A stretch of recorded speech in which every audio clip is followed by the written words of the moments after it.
क्या तमन्ना भाटिया और विजय वर्मा का रिश्ता भी टूट गया?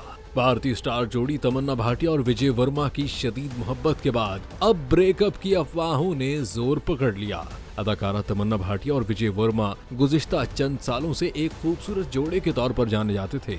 आज उसी मोड़ पर खड़े नजर आ रहे हैं जहां पर अक्सर बॉलीवुड जोड़े बेइंतहा मोहब्बत के बावजूद पहुंच जाते हैं, यानी ब्रेकअप। स्टार जोड़ी अपनी पब्लिक अपीयरेंसेस और मुश्तरका मंसूबों के बायस अपने मद्दाहों के दिलों में बसी हुई थी। दोनों की जादुई केमिस्ट्री ने न सिर्फ पर्दे पर बल्कि ज़ाती जिंदगी में भी उन्हें काफी मकबूलियत दिलाई थी। तमन्ना भाटिया और विजय वर्मा ने साल 2023 में रिलीज होने वाली लव स्टोरी 2 में साथ काम किया था, जिसके बाद उनकी जोड़ी के हर सू चर्चे होने लगे और हकीकी जिंदगी में भी दोनों की बढ़ती हुई कुर्बतें अफेयर की खबरों को सरगर्म कर गई।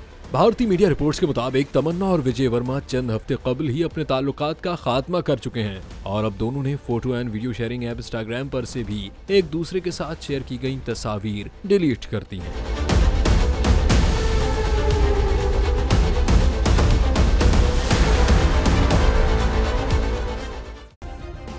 सब्सक्राइब करें और बेल दबाएं ताकि कोई खबर रह न जाए।